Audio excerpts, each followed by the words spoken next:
அருட்பெரும் ஜோதி. கோடி கோடியாக செலவு செஞ்சு செய்யக்கூடிய ஒரு யாகத்தோட பேர் அஸ்வமேத யாகம். வரும் ஞாயிற்றுக்கிழமை காமிக்கா ஏகாதேசி என்று விரதமிருந்து துளசி பூஜையை வீட்டில் செய்தால் அவர்கள் வீட்டில் அந்த அஸ்வமேத யாகம் செய்த பலனும் கிடைக்கும். உங்களுக்கும் கிடைக்கணும்னு நினச்சிங்கன்னா ஏகாதசி அப்படின்னு கமெண்ட் பாக்ஸில் மென்ஷன் பண்ணி லைக் பண்ணி ஷேர் பண்ணி சப்ஸ்கிரைப் பண்ணிவிட்டு இந்த பதிவை முழுமையாய் பாருங்கள். ஓம் நமோ நாராயணா. ஓம் ஸ்ரீம் லலிதம் லம்போதரம். ஓம் லட்சுமி நரசிம்மரே நமோ நம. ஆனந்த வணக்கம் அன்பு அன்பர்களே. வரும் ஞாயிற்றுக்கிழமை காமிக்கா ஏகாதேசி, ஆவணி ஆடி மாதத்தில் வரக்கூடிய தேய்பிறை கிருஷ்ணபட்ச ஏகாதசியை காமிக்கா ஏகாதேசி என்று சொல்வார்கள்.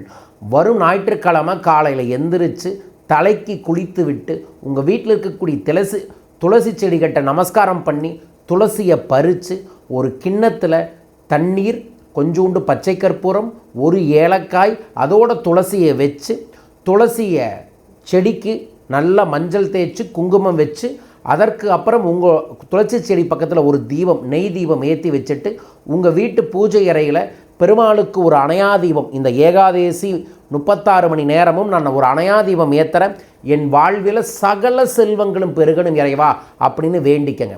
வேண்டிட்டு துளசி தீர்த்தத்தை 3 முறை உங்கள் உள்ளங்கையில் விட்டு குடிச்சிட்டு விரதத்தை தொடங்குங்க.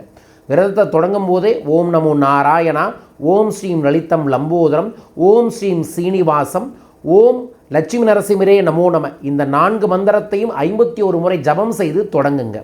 காலை மதியம் உணவு எடுத்துக்கொள்ளாமல் மாலை பச்சரிசியில் தயிர் சாதத்தை செஞ்சு சாமிக்கு படைச்சிட்டு அதற்கு முன்னாடி அந்த அணையா தீபத்திற்கு முன்னாடி நீங்கள் அமர்ந்து அதே மந்திர ஜபத்தை மறுபடியும் செஞ்சுட்டு மகாலட்சுமி அஷ்டகத்தை 5 முறை படிங்க. நமஸ்தே சு மகாமாயே என்று வரக்கூடிய மகாலட்சுமி அஷ்டகத்தை படித்ததுக்கப்புறம் வீடு முழுவதும் சாம்பிராணி போட்டுவிட்டு பச்சை கற்பூரத்தை பொடி பண்ணி உங்களோட பூஜை அறையிலையும் கல்லாப்பெட்டியிலையும் பொடி பண்ணி போட்டுட்டு அதற்கு அப்புறம் அந்த தயிர் சாதத்தை கொஞ்சோண்டு வடக்கு திசையில் வச்சுட்டு உங்கள் வீட்டில் இருக்கக்கூடிய துளசி தீர்த்தத்தை மறுபடியும் வணங்கிட்டு உங்கள் வீட்டில் இருக்கக்கூடிய துளசிக்கு ஆரத்தி காமிச்சு ஊதுபத்தியும் ஆரத்தியும் காமிச்சு நமஸ்காரம் பண்ணிவிட்டு தயிர் சாதத்தை பிரசாதமாக சாப்பிட்டுட்டு விரதத்தை முடியுங்க.